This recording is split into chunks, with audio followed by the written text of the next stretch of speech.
All right, class, welcome. Next unit is on the Cold War. This will start out right where we left off at the end of World War II. Um, so we're going to pick up right at the end of the war where we left the last unit and roots of the Cold War. So the United States generally has been hostile towards communism for a couple reasons. One is that, as we've covered, uh, communist ideology values the group, the collective, and the United States historically has stressed much more than most countries, really, if not all countries, has stressed individual rights. So that's kind of a conflict. And in terms of economics, we have more of a capitalist system in this country. But that being said, as we've covered earlier, there are certain elements of communist ideology that we have adopted, such as the progressive income tax, for example. But generally speaking, this has historically been an anti-communist country in terms of ideology. The Soviet Union was paranoid about being invaded again. They lost 30 million people during World War II. And so from their point of view, their top priority is to make sure nothing like that ever happens again. It's an understandable concern. And the collapse of the European empires that we covered briefly, those empires, the British and the French empires especially, collapse at the end of World War II. And that leads to the emergence of more than 100 new independent nations. And in the context of the Cold War, the question is, all those newly independent nations in Africa and Asia mostly, what side are they going to be on in the context of the Cold War? Now, one of the first things the text raises is that many former Nazis found leading positions in government and industry, both in the Soviet Union and in the West, in the United States specifically. Uh, the best known example of this in the American context is this guy pictured here on the left, Werner von Braun. He was a German scientist who was, during the war, a member of the Nazi Party, who wasn't a hardcore Nazi in terms of ideology, but he was a member of the Nazi Party during World War II. And he was a scientist that developed the first ballistic missiles, the first missiles that were capable of leaving the Earth's atmosphere briefly. And he developed these missiles on behalf of the Nazi government. And those missiles were used by the Nazis to bomb London, for example. So he was involved in that, in the Nazi war machine, but he was the best rocket scientist on Earth. And after the war, the United States and the Soviet Union are going to compete to try to get these German engineers and scientists, et cetera, to get to, either the United States or the Soviet Union to benefit those countries with their expertise and with their knowledge. Now, Werner von Braun, again, was associated with the Nazi government. He developed weaponry for the Nazi government. And after the war, we brought him here to the United States, and he went to work for NASA using his expertise to develop rockets in this context for the purpose of getting us to the moon in the space race. We would not have gotten to the moon without this man, and certainly not as quickly as we did. It wouldn't have happened. He was instrumental. All right, that picture of him on the left is of him in Florida, standing in front of the Saturn V rocket, which he was instrumental in helping us to develop. And that Saturn V rocket is what got us to the moon. So I don't know if that's a concern to you. What's the moral equation here? We did benefit from scientists and engineers who technically were Nazis. And we brought them over here and didn't put them in prison. We put them to work to benefit our country. And the Soviet Union did the same when they were able to. So the context of the Cold War, I showed you a similar map at the end of the last unit. You see the Soviet Union over there in the east. all those red countries in Eastern and Central Europe, Poland, Czechoslovakia, etc., those were technically on paper independent countries, but when the Soviet soldiers went through those countries at the end of World War II, chasing the Nazis back to Germany, after the Nazis surrendered, the Soviet soldiers in those countries in red on this map never went back home. They never pulled their soldiers out of those countries. The book points out that Stalin had lived through two enormously destructive German invasions, World War I and II. He was determined to establish a buffer zone of sympathetic states around the USSR. Those are those states in between Germany and the Soviet Union. And Stalin believed only communists could be dependable allies. So there's two things going on here. Number one, Stalin is refusing to pull Soviet soldiers out of those countries. Number two, the Soviet Union forces those countries at the point of a gun to install communist governments because Stalin wouldn't trust anyone who wasn't a communist to be a dependable ally. And that white line running through the middle of Europe is what was referred to as the Iron Curtain. That's the dividing line between the communist countries, which had communist imposed on them. They didn't choose communism. And the countries in blue on this map are more capitalistic, more democratic oriented countries. So that's the divide in Europe that lasted for about 50 years. The United States responded to this, responded to what? To the fact that the Soviet Union would not withdraw their troops from those countries with the Truman Doctrine after President Truman, which aimed to contain communism to areas where it already existed. So our government did not like the fact that, let me go back to this one. Our government did not like the fact that Poland and Romania and Hungary, et cetera, had communist governments forced upon them. We didn't like that. And our government would have liked to have undone that. But what does that mean? Are we going to start World War III right after World War II ends? Are we going to invade those countries and try to drive out the Soviet Union? There was no appetite for that. So what Truman decided to do was, look, we can't do anything about pushing the Soviets out of those countries that they can't that they're refusing to leave because that would lead to World War III and we don't want that. So what's our plan B? Well, we can at least try to contain communism to where it already is. In other words, don't let it spread any further. And that was the goal of the United States throughout the Cold War. Alliances were set up. The US and its allies formed NATO. Originally, those are the countries in blue on this map. And as we'll see later in the course, after the Cold War ended, NATO expanded further and further and further east, right up to the border of Russia, which in our modern context is a big reason for the current war between Russia and Ukraine.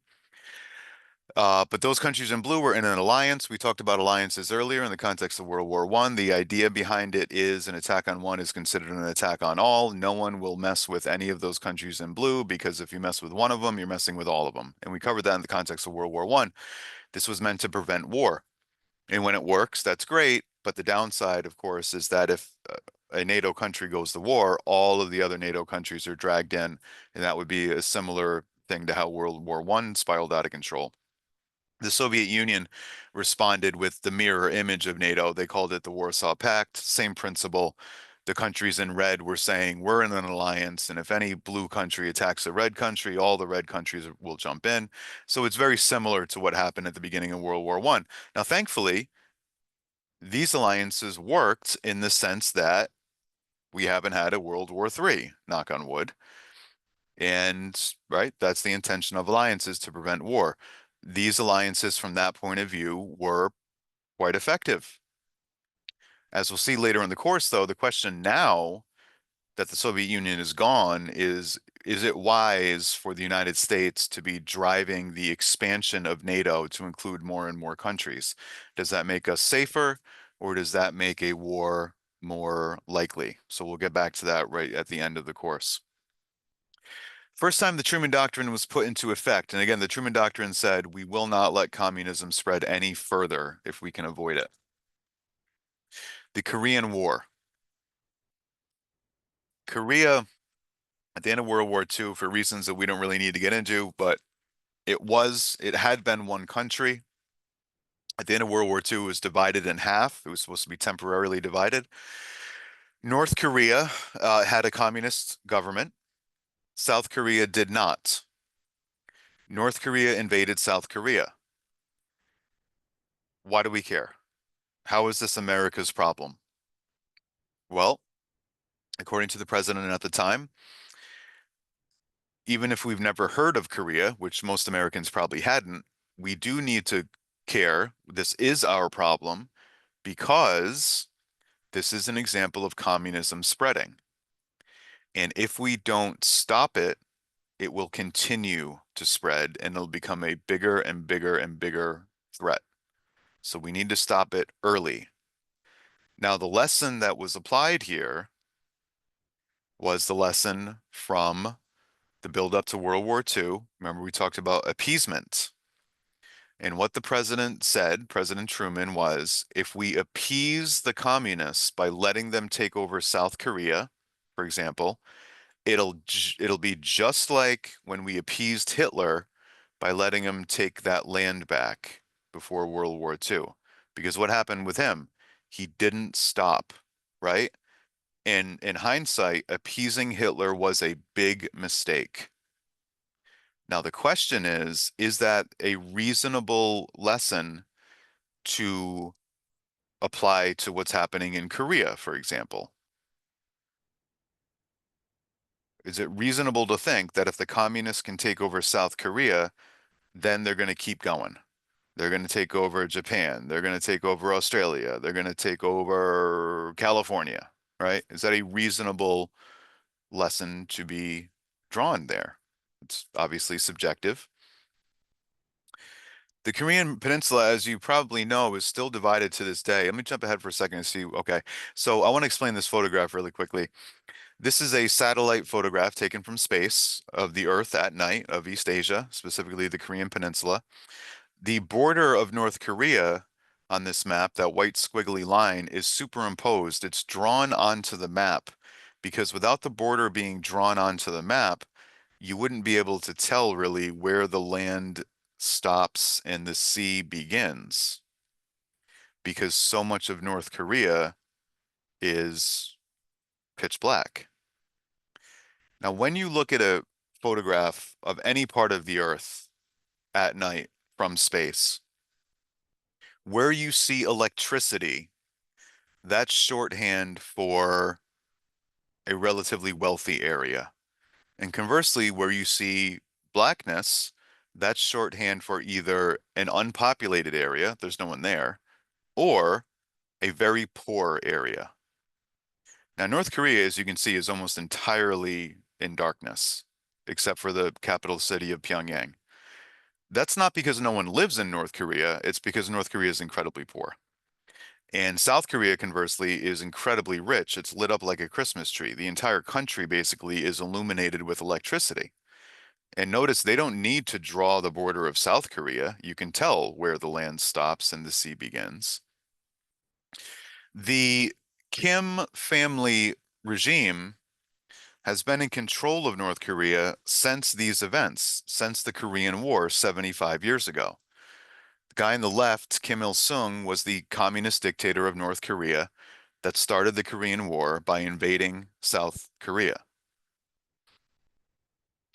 His son, Kim Jong-il, took over after his father died in the 1990s, and he was the communist dictator until his death. And the person in charge now is Kim Jong-un, the grandson of the original dictator, the son of the guy in the middle. So this North Korea is not just a communist dictatorship, it's also basically a hereditary monarchy. It's one family. It's a very unique thing. One family has been in charge of this country for the last 75 years. And so we don't really time to get into a lot of the details of the Korean War, but the United States jumped into the Korean War and was able to save South Korea from being conquered by the communists. And we were not able to overthrow the communist government in North Korea, but we were able to stop the spread of communism to South Korea. Now, the question for you as an American to think about is that our responsibility? Now, South Korea is, you know, great place, pretty good ally to the United States, great people. I know a lot of people from South Korea, fantastic people. No problem with South Korea at all. But, and I'm very happy that South Korea is rich and free and was not conquered by the Kim regime, by the communists of North Korea. I'm very happy for them. I want everyone to be rich and free.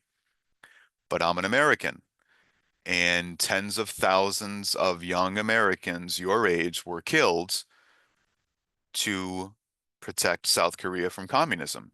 Is that our responsibility? That's the question for you to assess. The data on this chart is very telling. There's a lot going on here, but let's just look at North Korea and South Korea to keep it simple. North Korea in red, South Korea in green. This is showing GDP, the economy. And so let's look at the red and the green line. They are really neck and neck. They're basically the same until the mid 1970s, which is 20 years after the war ends. Now, I want to point out a couple things here. Whenever you're looking at data like this, you need to know, all right, what are the variables, right? Because different countries have a lot of variables. Different countries are different, right? Deep thoughts. And so one thing we see in the history of communism is that defenders of communism are very good at making excuses for why communism doesn't work. And they'll point to variables. They'll say, well, it didn't work in this country because of this specific historical context. And there were these other things going on that, here's the thing about North and South Korea. Historically, it had always been one country, right? It was Korea. And it was artificially cut in half at the end of the war. On both sides of that border, North and South Korea, they're the same people. Okay. Korea is a homogenous country. They do not allow immigration. All right. The population is 99% ethnically Korean. So it's one homogenous group of people. And the people on either side of that line, North and South, they're the same people, the same ethnicity, the same history, the same language, the same culture, the same geography, the same everything. There are no variables except one. So you take a homogeneous group of people, they're all in the exact same spot. You cut a line down the middle and you introduce one variable. On this side of the line, we're going to practice communism. On the other side of the line, we're not. That's the only variable. Everything else is equal. Same people, same history, language, culture, religion. They both were damaged equally during the Korean War and had to rebuild. There's no variables except that one. Are you doing communism or not? And what happens when you take this group of very, you know, successful, literate people who share culture and all this other stuff, and you impose communism on one half and not the other? It's like separating identical twins at birth and raising them in different households and seeing what happens. Well, the communist half of this group remains unbelievably poor, that red line at the bottom. And the green half of that group, the same people, have gotten incredibly wealthy to the point where now South Korea is probably 30 times as wealthy as North Korea.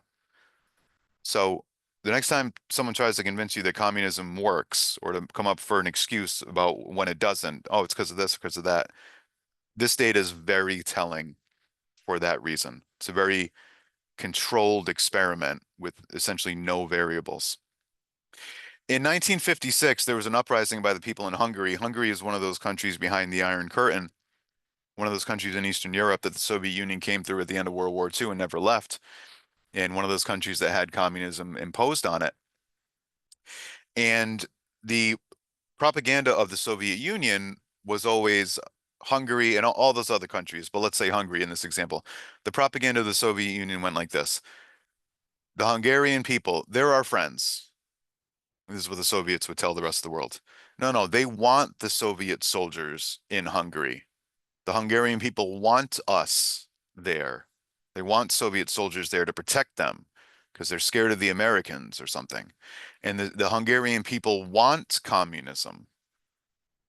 Well, this proved the lie because the Hungarian people rose up in massive protests, took to the streets by the hundreds of thousands, saying to anyone who would listen, Soviet soldiers, go home. We don't want you here, and we don't want communism. And what does the Soviet Union do? They send in tanks and massacre people in the streets. What did the United States do? Nothing.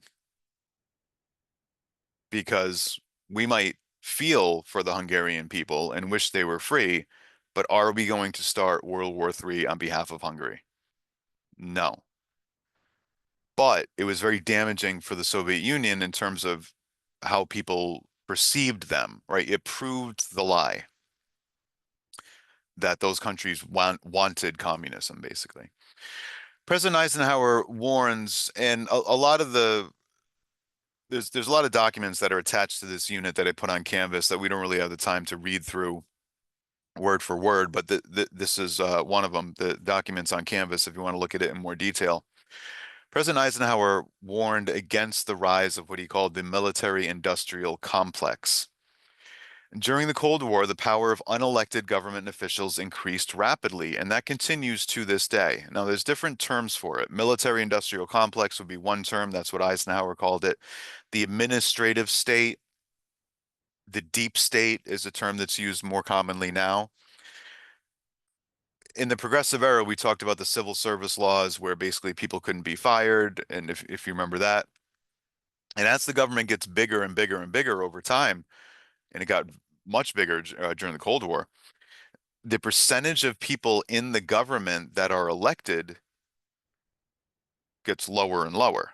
Does that make sense? We have in our system, in the federal government, we have 537 people that are elected. We got 435 representatives in the House. We got 100 senators. We got a president and a vice president. The federal government has 2 million people. So over 99% of the people who work in the government are people that nobody voted for. And this is one of the things Eisenhower was warning about. The military-industrial complex referred to his belief that during the Cold War, and a lot of people argue this continues today, the military is so big and we're so involved in so many different countries that it can cause corruption because there is lots of money to be made in war. And the more weapons we're building, the more there could be an incentive to use those weapons. And the more money there is to be made by from industries building tanks, planes, missiles, etc., that could lead those companies to become too influential, and they could end up influencing our elected representatives, our Congress people, in a way that's not good for the country. And we could end up either spending way too much money on unnecessary military equipment, or he's warning, we could end up getting involved in unnecessary wars because there's lots of money to be made by certain people in wars. So he's warning about that danger that he perceives. And this is as he's leaving the presidency and President Kennedy is coming in. The Berlin Wall, you've probably heard of. The Soviet Union built the Berlin Wall to keep Germans from leaving communist areas for capitalist areas. Now, Berlin is the capital of Germany. And after the end of World War II, Berlin, well, Germany itself was divided, East and West. East Germany was communist, and Soviet soldiers were there, right? That's one of those areas where they went to at the end of World War II and never left. So the Soviet Union uh, imposed a communist government onto East Germany, just like they did in Hungary, etc. And this gets a little convoluted. Berlin, the capital city, is in East Germany. It's in a communist country, okay? However, the city itself was also divided half and half communist, half not. So basically, the city of Berlin was the only place in the communist world where people could choose whether or not to live under communism. Okay? If you lived in the Soviet Union, you have no choice. You're in a communist system. If you live in China, you have no choice. If you live in Hungary, you have no choice. But in Berlin, it's in a communist country, but people there had a choice because that one city was open and it was divided half communist, half not, and people were allowed to move freely back and forth. You see what I'm saying? People were allowed to decide which system they wanted to live under. They didn't have that option anywhere else. So this was an interesting experiment, right? When people are free to choose communism or not, what are they going to do? And what was happening was people were leaving the communist areas. When people were allowed to make that choice, they were choosing to not live under communism. Now, that's very embarrassing for the Soviet Union. It's very damaging to their image because their propaganda is saying, we've created this paradise, this utopian system with free this and free that, and everyone has a job and blah, blah, blah, right? But if it's so great, why are people fleeing? Right? So it's embarrassing for them. So they built the Berlin Wall to stop people from leaving. Okay. Now, I want to explain something really quickly because I don't know if you've heard this comparison, but a lot of people who are opposed to the wall at our southern border have compared that wall to the Berlin Wall. And I want to walk you through that so you understand what the Berlin Wall was and what the wall at our southern border is and what it isn't. And it'll hopefully help you compare and contrast. There's two types of walls. The wall around a prison is not designed to prevent people from breaking into the prison. Nobody wants to break into a prison. The wall around a prison is built to keep people from escaping the prison. The Berlin Wall was a prison wall. It was to keep people from escaping. The wall at our southern border, whether you oppose it or support it, is not a prison wall like the Berlin Wall. The wall at our southern border is not designed to keep Americans from fleeing the United States. The wall at our southern border is designed to keep people from entering the United States without our permission. It's the equivalent of the front door on your house. I assume that when you go to bed at night, you close the front door and probably lock the front door. And when someone knocks on the front door of your house, that's your wall, you have every right to let them into your house if you want to. And you also have every right to refuse them entry if you don't know who they are or for whatever reason you don't want them in your house. It's your house. That's the wall at our southern border. Love it or hate it. That's its intention, to keep unauthorized people from coming in unless we want to allow them in. The Berlin Wall was not that. The Berlin Wall was to keep people from escaping. It was a prison wall. All right, so it's important you understand the two purposes of building a barrier like that. The Cuban Missile Crisis. Khrushchev is the leader of the Soviet Union after the death of Stalin. He ordered nuclear missiles with missiles with nuclear warheads installed in communist Cuba. So obviously there's a lot we're skipping over here for the interest of time. Fidel Castro led a revolution in Cuba in the late 1950s, and Cuba became a communist country. Now, that's a threat to the United States government for a couple of reasons. Number one, if you remember Truman Doctrine, we did not want to allow communism to spread, and in Cuba, that failed. In Cuba, Cuba wasn't communist, and then it became communism. It became communist. That's communism spreading. That's the Truman Doctrine not working. So our government was upset about that. Number two, Cuba's 90 miles from Florida. This isn't Korea. This is much, much, much closer to our country.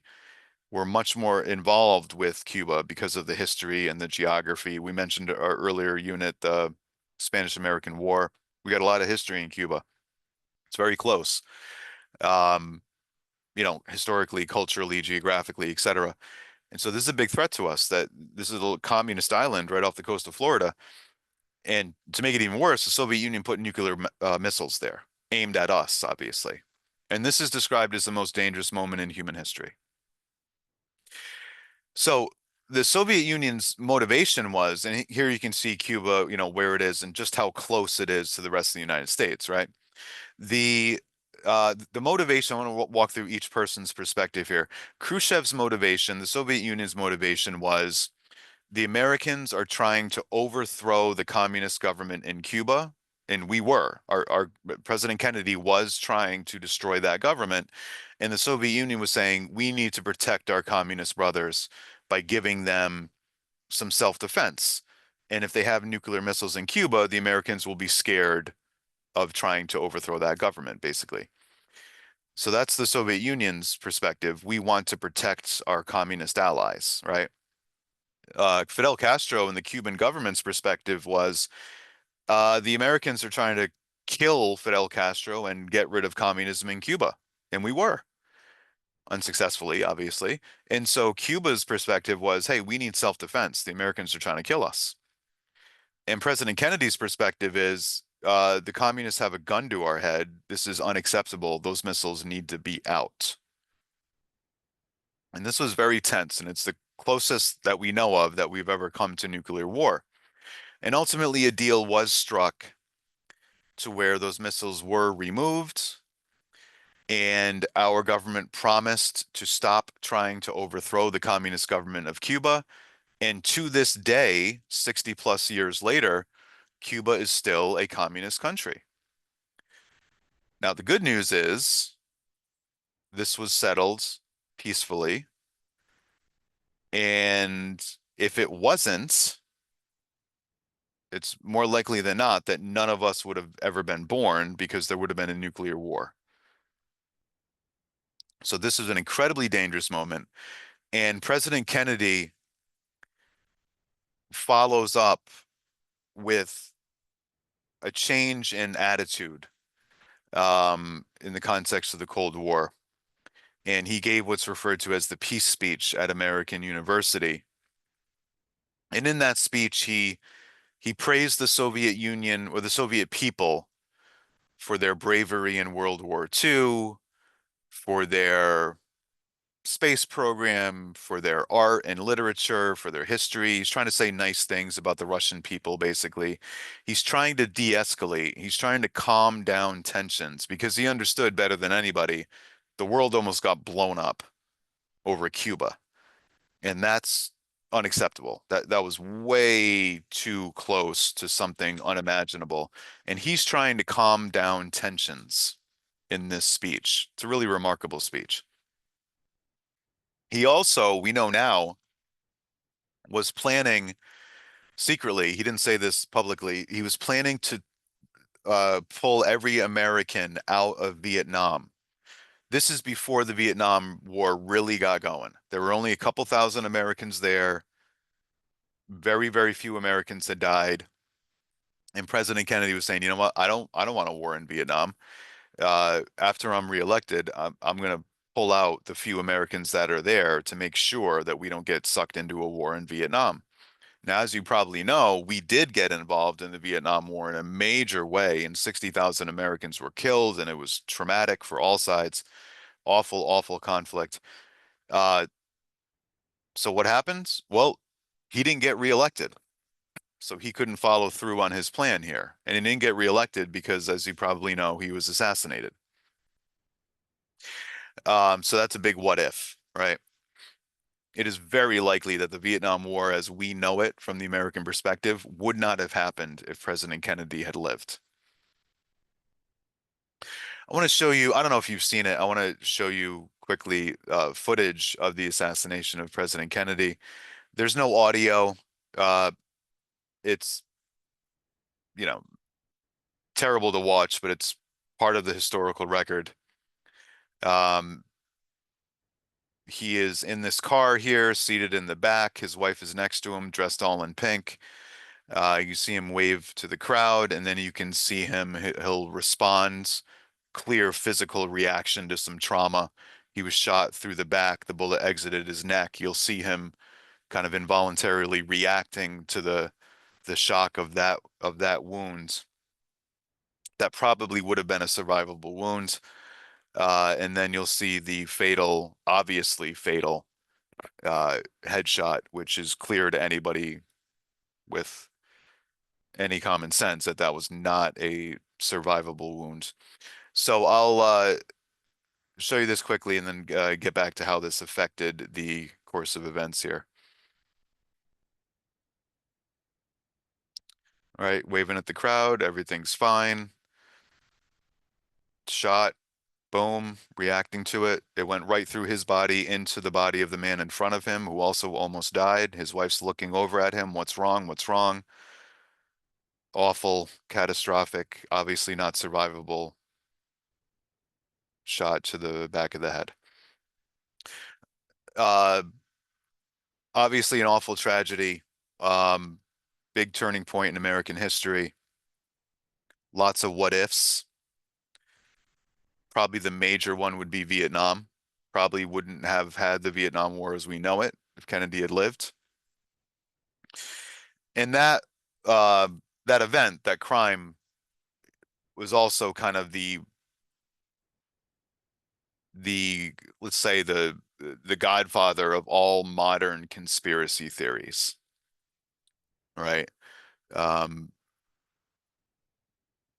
Very, very few people believe the government's version of events in in that crime, the assassination of President Kennedy. The majority of people think that there was some big elaborate conspiracy there. Uh, the retreat, and actually, if you want to do a current event on this, there are still documents about that event being released now, 60 years later, right? The idea that we're going to learn something radically different, I personally, I don't think that's likely at all, but it's a fascinating case for many, many reasons. The retreat from imperial control, so the end of the empires, what Europeans called decolonization, remade the world map in just 2 decades. Some 100 new nations joined the global community. That's referred to as the Third World. In the context of the Cold War, the first two, quote, worlds are the capitalist, more democratic countries, the United States and our allies, and the communist world. And then there's all these newly independent nations, and the question is, what side are they going to be on? So out of these 100 new countries, I'm going to give you two quick examples. On the left here is Ho Chi Minh. He was the first leader of independent Vietnam. He was a communist. On the right is Gandhi, who led the independence movement in India. You're probably familiar with Gandhi. These are all the countries that became independent very, very quickly after the war because the European empires collapsed. Why did they collapse now and not at some other point?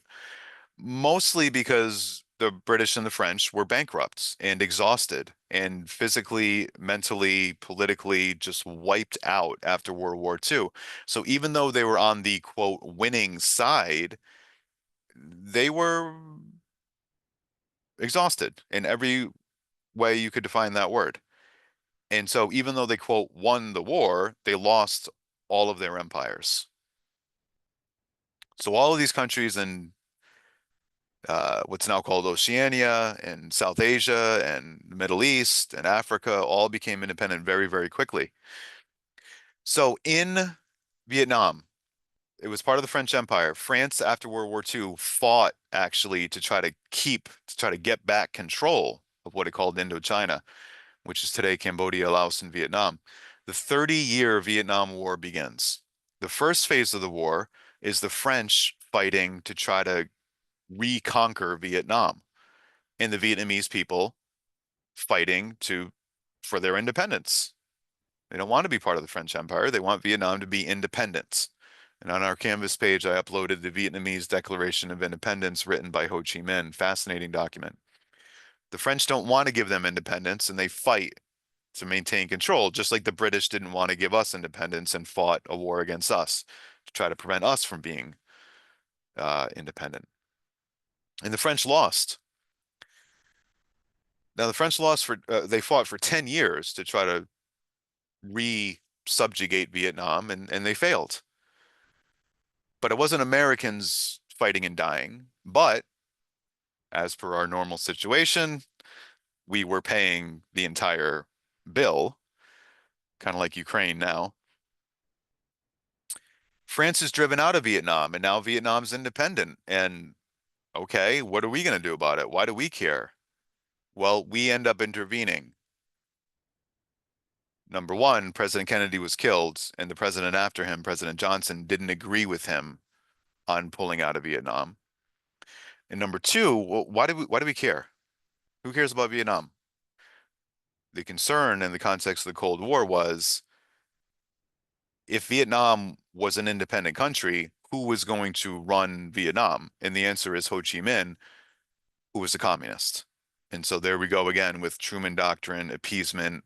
Why do we care about Vietnam? They want to be communists? Let them. Who cares? Well, we can't because it'll spread and, right, we can't appease them. In India, really tragic tale here. So on this map in red, all of that area in red was part of British India when the British controlled India. Huge, huge, huge, incredibly diverse place, right? And there's so much diversity going on in India from every possible angle. So I'm gonna oversimplify it. The two biggest groups, the biggest single divide was religion. The two biggest religious groups in that area in red were the Hindus and the Muslims. Okay. The question for India when it kicked out the British and got independence was, do we keep India as this huge, diverse place with all kinds of different religions living side by side, or do we divide India into different countries based on religion? Gandhi wanted to keep it all as one big happy family. We can all live together peacefully, right? Very Gandhi.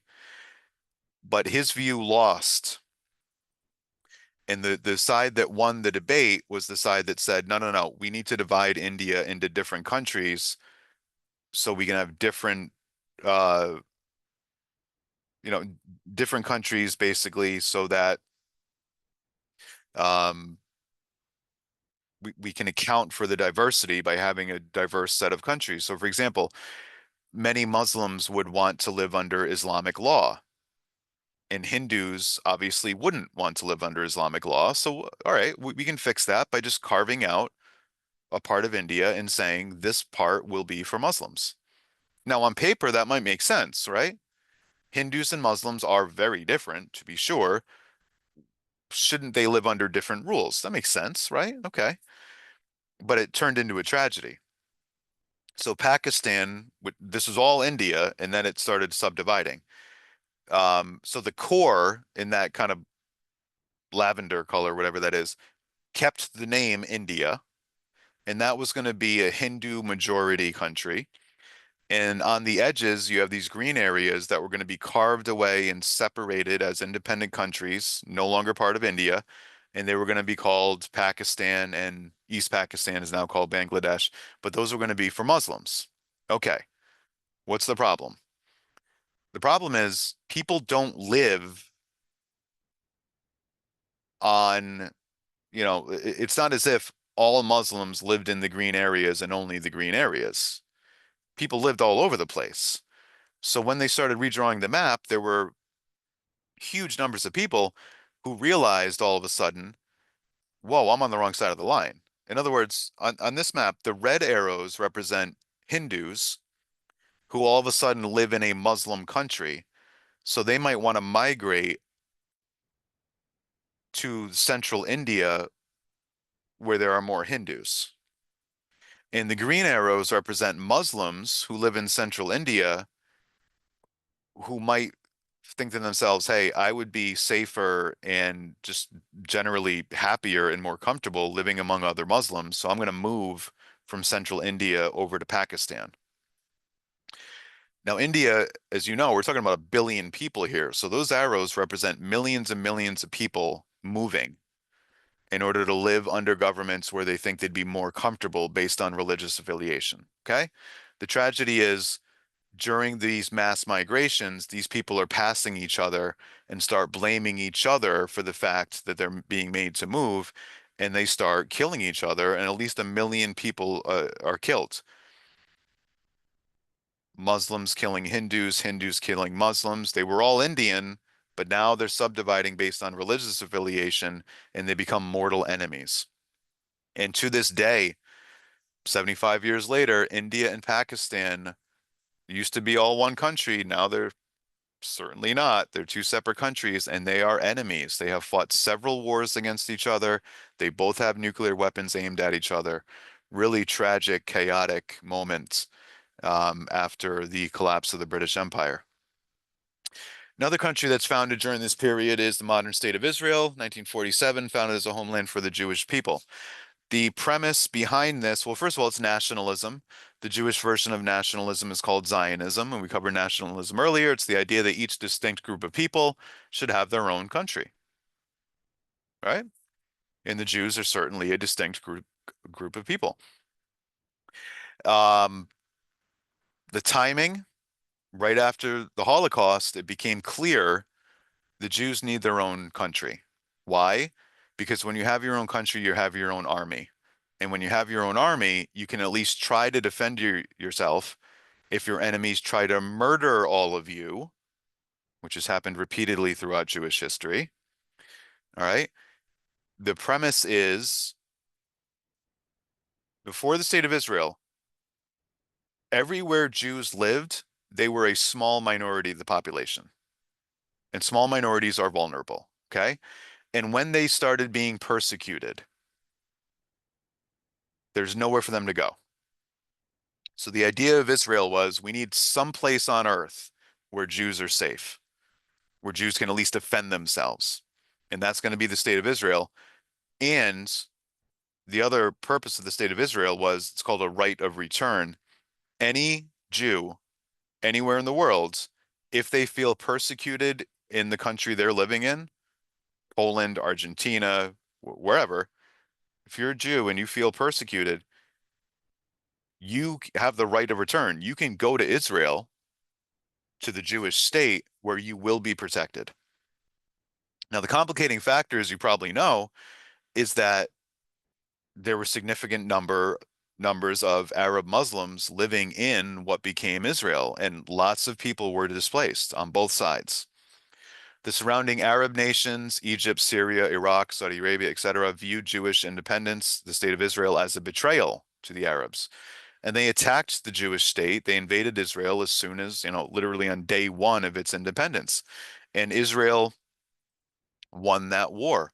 Israel's won every war it's ever fought. Israel cannot afford to lose a war. The United States can lose a war, and our country will survive. We lost the Vietnam War. Our country survives. Israel can't lose a war. Every war Israel fights is a war for survival.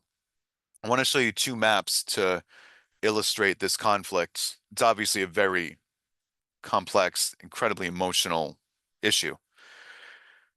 This sequence of maps here is very often used by more anti-Israel factions. Um, and you can see a clear trend over time. They're saying that when the state of Israel was founded, all the image all the way to the left, the huge majority of the land was owned by what's called the Palestinians. You've heard of Palestinians, of course. The Palestinian is a term just to describe people who live in that area. The Palestinian people are Arabs ethnically and uh, almost all Muslims in terms of religion. So they're not Jewish, okay? And on that map, the white areas, which would you say 15% maybe of all that land was owned by Jews. And over time, the trend is clear. Over time, the Israelis have taken more and more control over more and more of that territory. That is true, okay? That significant numbers of Palestinian people, Arab Muslims, were displaced from their homes. That is 100% factually correct. Okay. And this is fundamentally a David and Goliath story. And that's fitting because David and Goliath is a story from, the Jewish Old Testament, right? David, King David, Star of David, right? It's the flag of Israel to this day, right? It's a Jewish story. David and Goliath, and you all know David and Goliath. It's shorthand for an underdog, a weaker person or country defeating Goliath, which is the big, powerful, seemingly invincible foe, right? So this is a David and Goliath story. The question is, who is the Goliath, right? Who's the big, fearsome monster who's crushing his enemies? Now, if you look at this series of maps, Israel is the Goliath. You see that? Israel is the big aggressive force that's crowding out the Palestinian people. Okay, let me show you another map. Same part of the world, zoom out. Can you see Israel in the middle of the map? Teeny, teeny, teeny sliver of land. And it is surrounded by the Arab Muslim states.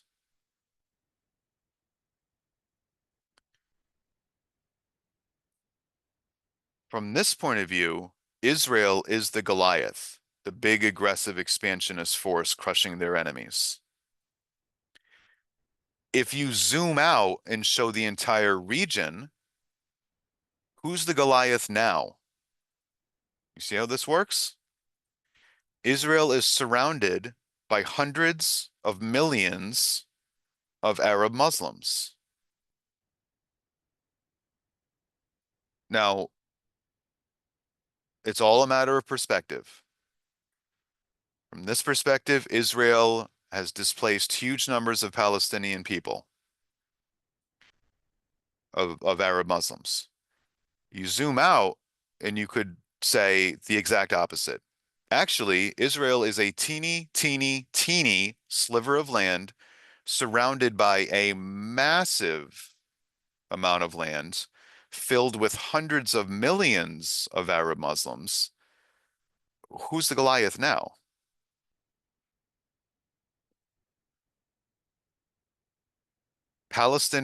Innocent Palestinian people were driven from their homes. 100%. What people very often leave out of the story is that all of these countries, for literally thousands of years, had significant Jewish populations. Syria, Iraq, Libya. You know what happened to every single Jew in Libya? They were all expelled for the crime of being Jewish. Where'd they go? Well, they went to the state of Israel. So there were people displaced on both sides, innocent people kicked out of their homes because of their ethnic and religious affiliation. And it's a tragedy all around, 100%.